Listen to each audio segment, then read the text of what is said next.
Hello everyone, this is Wajiha Malik. Welcome to the Urdu mysterious world. आज मैं आपको एक इंतहाई पुरअसरार और कातिल सुरंग के बारे में बताऊंगी जिसने कई अफराद की जान ली. दुनिया में कई ऐसे मकामात मौजूद हैं जिनके साथ मुतअद्दिद खौफनाक और डरावने वाक़यात वाबस्ता हैं.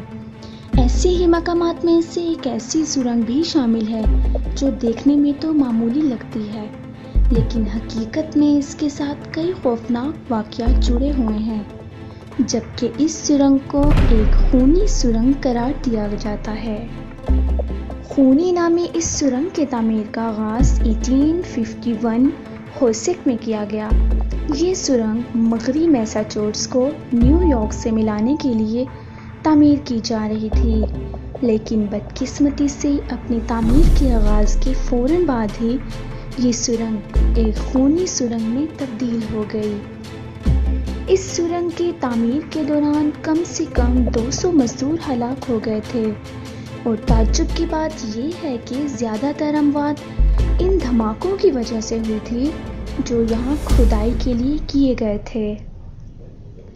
इस सुरंग के हवाले से सबसे ज़्यादा चौंका देने वाला एक वाक़या मार्च 1865 में पेश आया, जब तामीरात के लिए धमाके करने वाले 3 माहिरीन बिले नैश, नेट ब्रिंकमैन और रिंगो कैली ने धमाके के लिए नाइट्रोग्लिसरीन के इस्तेमाल का फैसला किया. ये एक ऐसी इजाद थी जो तामीरात के लिए ज़्यादा से ज़्यादा ज़मीनी हिस्से को साफ करने के काम आती थी. इन माहिरीन ने मंसूबा बंदी की कि वो ये धमाके एक कंक्रीट से तैयार करदा शेल्टर के पीछे छुप के करेंगे जो इन्हें इन धमाकों से महफूज रखेगा. इस मकसद के तहत कैली ने एक कंक्रीट ब्लॉक तैयार किया, ताहम बाकी 2 माहिरीन ने ऐसा नहीं किया. कुछ लोगों का मानना था कि कैली ने अपने तैयार करदा शेल्टर के पीछे छुपकर ये सब कुछ किया, लेकिन बाकी तमाम तर हिफाजती इक़दामात किए बगैर ही धमाका किया, जिसकी वजह से बाकी 2 माहिरीन हलाक हो गए.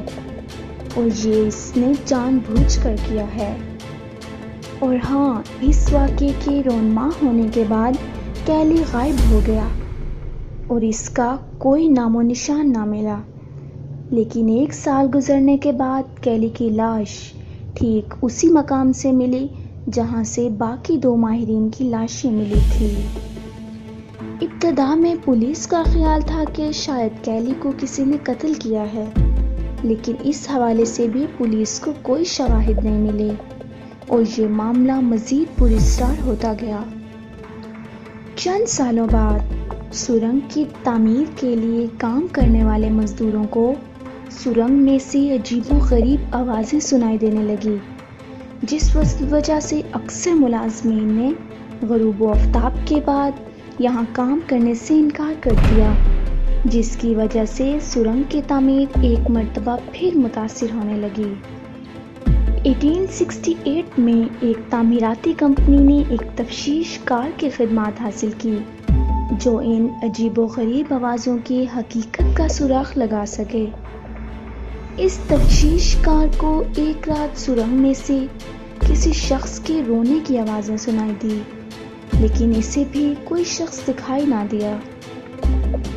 इसी तरह एक दिन काम के दौरान अचानक गैस का धमाका हुआ, जिससे सुरंग का एक हिस्सा तबाह हो गया. इस मलबे में दबकर 13 अफराद हलाक हो गए, लेकिन इस वाक़े की वजह से दीगर मुलाजमीन ज़्यादातर खौफज़दा हो गए, जबकि सुरंग की तामीर का काम मुसलसल जारी रहा. लेकिन यहाँ काम करने वालों का वास्ता हमेशा किसी न किसी अजीबो-गरीब आवाज़ों से पड़ता था. इन सब चीज़ों के बावजूद भी आज ये सुरंग मुकम्मल हो चुकी है और अपना काम जारी रखे हुए है, लेकिन मकामी अफराद अब भी इसके करीब जाने से डरते हैं, जिसकी एक बड़ी वजह इस सुरंग से वाबस्ता डरावनी और खौफनाक कहानियाँ भी हैं. ये रास्ता ज़्यादातर माल बर्दारी के लिए इस्तेमाल होने वाली ट्रेनें भी इस्तेमाल करती हैं. उम्मीद करती हूँ आपको मेरी आज की वीडियो बहुत पसंद आएगी। अगर आपको मेरी वीडियो पसंद आई है तो लाइक और शेयर करना मत भूलिएगा।